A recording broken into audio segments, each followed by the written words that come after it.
dinobatkan menjadi finalis None Jakarta Selatan 2022, kita tuh dikontrak selama 1 tahun. Welcome to Mustalk. Halo Mustis, jumpa lagi di Mustalk. Nah, bareng aku Devi yang akan menjadi host di hari ini nih, spesial Hari Kartini. Kita kedatangan Kak Ken. Nah, sebelum aku jelasin Kak Ken ini siapa, aku mau jelasin dulu nih Mustalk itu apa. Mustalk itu adalah wadah untuk Mustis bisa cerita apapun, dari prestasi, cerita hidup, atau mau inspirasi Mustis lainnya juga boleh banget. Nah, balik lagi nih, karena udah ada Kak Ken, aku mau introduce dulu nih Kak Ken. Boleh dong sapa dulu Mustis. Hai, halo Mustis. Kak Ken ini merupakan atlet ya. Waktu itu pas jadi mahasiswi di Mustopo, itu Kak Ken itu atlet lari ya Kak ya? Tuh. Nah, Kak Ken ini S1 di Mustopo, jurusan ilmu komunikasi, fokusnya di Humas ya? Humas. Terus S2-nya juga di Universitas Mustopo ya? Ya. Humas juga ya, Humas Kak? juga. Nah, di sini kita mau belajar banyak banget nih dari Kak Ken, karena Kak Ken ini udah punya pengalaman kerja, terus kalau nggak salah Abang None juga ya Kak? Iya, betul. 2022. Berarti baru banget ya kemarin tuh. Terus sekarang nih kalau nggak salah jadi dosen ya, aku denger-dengar. Nah, mungkin boleh dicerita ke Mustis nih Kak, awal mulanya nih Kakak kan dulu, aku balik lagi, kita flashback ke belakang ya. Waktu itu pas mau jadi atlet itu, Kakak tuh mulai mau jadi atlet tuh di umur berapa sih Kak? Terus apa yang mau buat Kakak tuh jadi pengen atlet lari gitu? Sebenarnya perjalanan aku jadi atlet itu nggak jauh dari influence-nya dari orang tua ya, karena kebetulan orang tua aku tuh dua-duanya atlet kan. Papa kebetulan atlet nasional, kalau mama atlet daerah kayak gitu. Jadi awal mulanya ya sebenarnya dari kecil juga udah hobi olahraga gitu, sampai di SMP daripada nggak dialihkan atau dialirin dengan benar gitu, akhirnya dimasukinlah ke olahraga atletik kayak gitu. Dan ternyata latihan baru setahun atau 2 tahun tuh ternyata aku langsung kelihatan lah bakatnya kayak gitu. Ada bakat. Akhirnya aku di hire sama sekolah olahraga yang di Ragunan itu, sekolah khusus atlet. PON itu bukan sih? Bukan. Bukan, sekolah khusus atlet gitu. Nah, aku di situ akhirnya aku jadi atlet nasional, dimulainya dari masuk dari Ragunan. Itu. Sampai ya sebenarnya sampai kemarin prestasi terakhir aku 2021 itu PON 2021. Itu bawa nama DKI. Yang di Ragunan itu berapa lama Kak? Aku dari SMP kelas 3 sampai lulus SMA. Berarti istilahnya SMP kelas 3, SMA-nya di sana ya? Di sana full. Berarti full olahraga? Atau ada materi? Sebenarnya sekolah SMP dan SMA-nya tuh sekolahnya umum ya, materinya materi umum. Tapi memang kita tinggal di asrama. Asramanya masih di lingkungan itu, difokuskan untuk di atletnya itu untuk latihan kayak gitu. Oke. Latihannya kayak capek nggak sih Kak? Kayak kalau nggak salah waktu itu karena temen aku, dan aku itu pernah ikut silat juga, gitu kan, pernah ada seleksi untuk Ragunan tuh susah banget ya Kak. Iya, aku itu susah banget karena keras banget latihannya segala macam, dan lawan waktu itu karena silat kan lawannya macam-macam ya, maksudnya dari power segala macam. Kalau lari itu gimana sih, dari speed atau apa Kak? Di seleksinya sebenarnya kalau lari satu dari bakat ya, dilihat dari tes bakatnya dulu kayak gitu, karena nggak semua anak, nggak semua atlet itu cocok di olahraga atletik kayak gitu. Dilihat dari bakatnya dulu, baru habis itu dilihat dari strength-nya, kekuatan kakinya kayak gitu, atau posturnya kayak gitu. Kebetulan sih kalau aku zamannya aku kenapa bisa keterima pada saat itu dan dilirik bener-bener diminatin lah sama talent scoutingnya, itu karena aku pada saat kelas 3 SMP itu aku paling tinggi sendiri di antara anak-anak yang lain kayak gitu. Jadi aku kayak punya nilai plus lah, punya nilai plus buat nih anak oke nih kalau masuk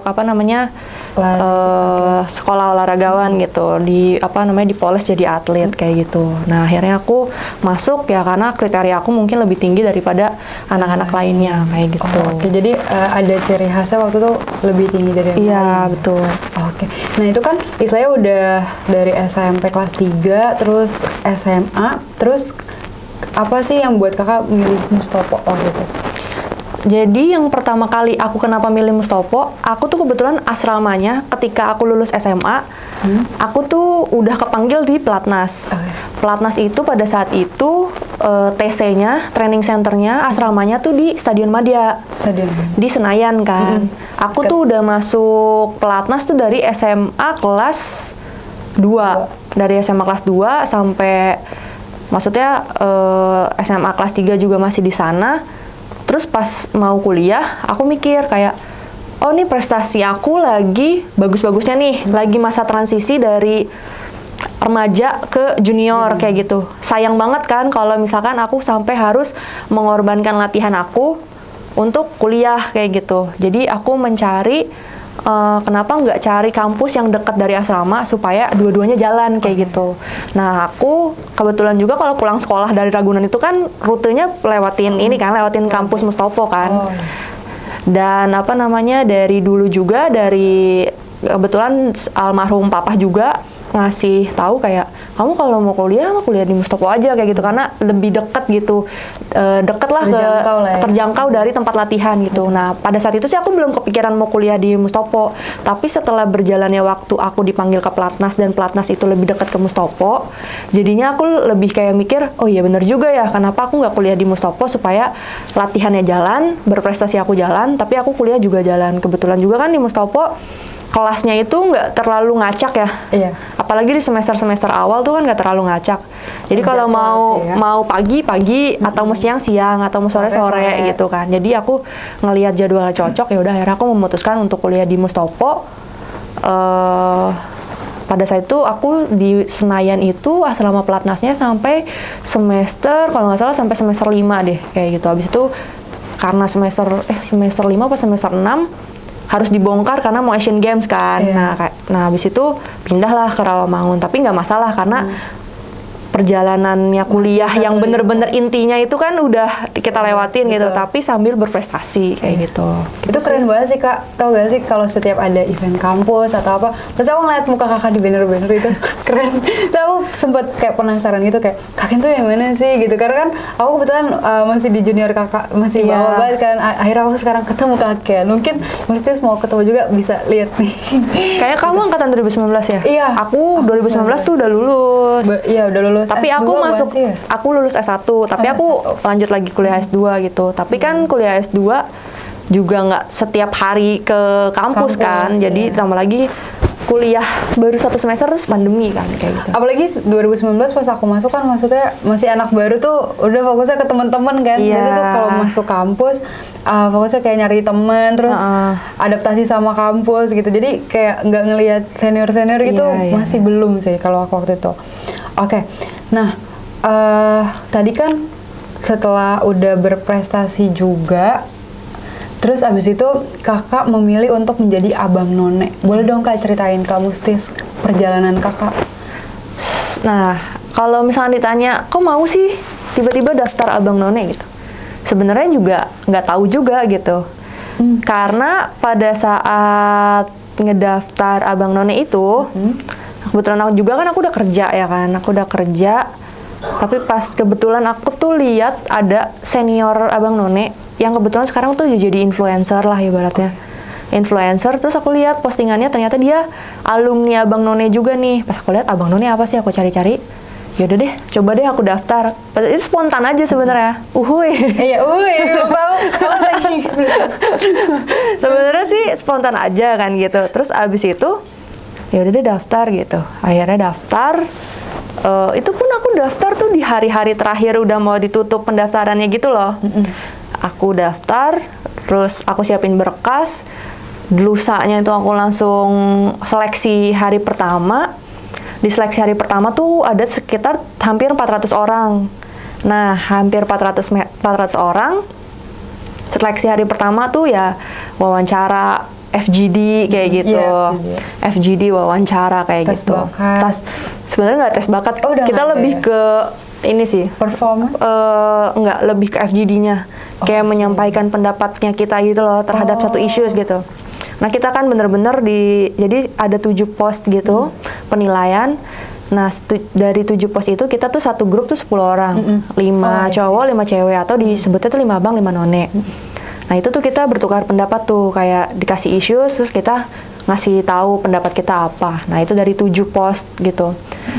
Di hari pertama. Untuk mencapai ke hari kedua itu ada ibaratnya dari panitia dan dari senior tuh kayak seleksi lah, nyeleksi siapa nih yang akan lolos ke seleksi tahap 2. Nah seleksi di tahap 2 itu ketemunya sama juri-juri langsung nih.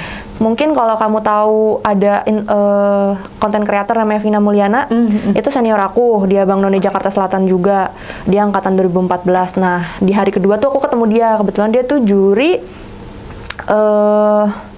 aduh aku lupa lagi juri yang pas Abang None. Di Abang None tuh dia jadi juri.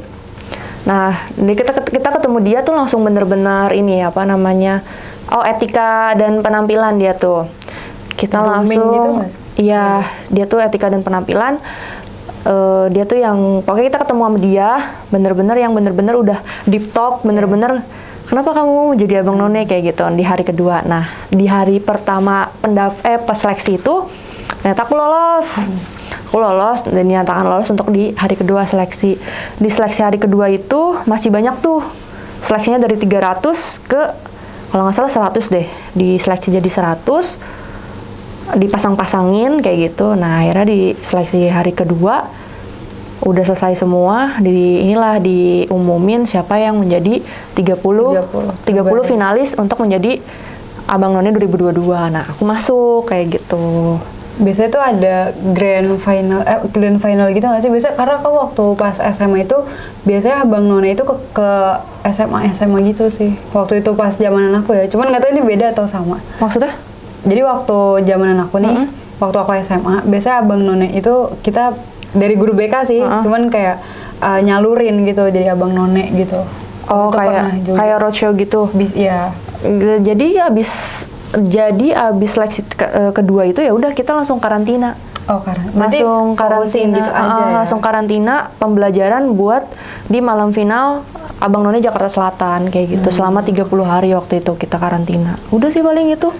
Jadi bener-bener nggak ada niatan buat bener-bener wah nih harus jadi Abang None gitu. Enggak sebenarnya, jadi kayak ikut aja gitu gara-gara lihat ada postingan salah satu senior di Abang None, dia jadi influencer.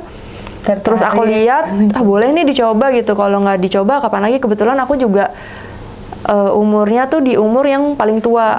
Kan dia syaratnya 18 sampai 25 tahun kan. Jadi aku ada di 25 tahun. Kok kesempatan terakhir kan. Kalau nggak dicoba kapan lagi kayak gitu. Akhirnya dicoba, alhamdulillahnya terima gitu, lolos gitu. Nah, selama jadi Abang None ya, berarti None itu berarti kakak biasanya kayak ke daerah-daerah gitu nggak, kayak roadshow gitu nggak? Jadi setelah dinyatakan menjadi, aku kan kebetulan finalis kan, finalis None 2022, Jakarta Selatan 2022. Nah, itu tuh setelah kita jadi dinobatkan menjadi finalis None Jakarta Selatan 2022, kita tuh dikontrak selama 1 tahun bertugas. 1 tahun bertugas itu biasanya kita mengikuti tugas-tugas protokoler yang dikasih oleh, karena kita Abang None itu di bawah Sudin Parekraf, ya kan, pariwisata dan kreatif kan. Nah, biasanya penugasan-penugasan dari Parekraf itu protokoler yang dikasih dari wali kota gitu, wali kota Jakarta Selatan. Misalkan kayak ada ini penyuluhan zakat dari Basnas kayak gitu. Terus kita Abang None dijadikan duta zakat kayak gitu. Nah, kita tuh ikut pendampingan sama wali kota untuk ketemu orang Basnasnya kayak gitu. Atau misalkan ini ada peresmian, misalkan kemarin kayak festival Betawi di Kebayoran Lama, kita butuh nih performnya Abang None untuk nandak nari ondel-ondel gitu untuk di festival itu. Nah, kita bertugas di sana gitu. Jadi selama 1 tahun ini sampai nantinya kita lengser di 2023 ini, kita tuh terus ada penugasan-penugasan yang dirancang oleh Parekraf di bawah naungan Wali Kota Jakarta Selatan kayak gitu. Oke. Kak, sekarang aku pengen kita tuh ada question of life nih, Kak. Tapi jawabnya spontan aja ya. Oke, Kak, ada 5 pertanyaan. Yang pertama, wanita karir atau ibu rumah tangga? Ding. Dilihat dari konteksnya sekarang, mungkin aku memilih ibu rumah tangga. Ibu rumah tangga. Ha-ha. Yang kedua, ibu yang baik atau istri yang baik? Ibu dong. Ibu, kenapa? Karena kalau jadi ibu yang baik, otomatis sudah jadi istri yang baik. Tapi bisa juga kayak ada suami yang cemburu sama anak gitu. Ya itu gimana kitanya aja, Gimana ya kan? kitanya, Gimana oke. kitanya aja. Ketiga, atlet atau dosen? Untuk realistis sekarang, mungkin di dosen. Dosen. Keempat, orang tua kamu gak tahu kalau kamu pernah? Pernah apa ya? Oh, tidak pernah nakal. Anak baik berarti maksudnya. Apa ya? Oh, dia bingung. Dia bingung. Pernah apa ya? Apa? Kuliah nggak pernah bolos. Anak pintar ya? Hidup Judi online, judi online. hidup di asrama Oh, terus. cuti. Cuti nggak pernah. Gak pernah cuti. Orang tua tuh nggak pernah tahu kalau apa ya? Pokoknya akan melakukan. Oh ini aja deh. Kan aku selama jadi atlet, kalau uang saku udah turun tuh aku nggak pernah kasih tahu. Itu baru ngomong. Nggak pernah kasih tahu kalau uang saku tuh udah turun atau gaji udah turun gitu. Jadi biar dikasih uang lagi ya? Bukan dikasih uang lagi biar nggak diminta. Oh, kirain biar dikasih uang lagi. Oke. Terakhir, satu kata untuk suami. Satu kata untuk suami, Satu kata. terima kasih. Terima kasih. Oke, Kakak, mungkin sebagai penutup kita nih, sekarang kan lagi Hari Kartini ya. Boleh dong quotes version of you gitu. Untuk wanita-wanita yang di sana. Apa ya? Jeng. Kita tunggu. Jangan takut untuk melakukan sesuatu hal. Karena jadi wanita itu bukan satu batasan untuk melakukan sesuatu. Keren banget. Semua pokoknya jangan takut mencoba, Jangan takut mencoba, pokoknya jangan takut salah. Jangan apa ya? Jangan kebanyakan mikir nanti gini gitu. Udah hajar aja, Just do lakuin it. aja. Kayak can do it. You can do You it. can do it. Kayak ininya kakak ya. Iya. Oke. Kakak makasih banyak udah mau cerita di Mustalk hari ini. Makasih juga Mas sudah mau ngikutin dari awal sampai akhir. Jangan lupa subscribe YouTube-nya Mustafa University dan like, comment, and share. Dah.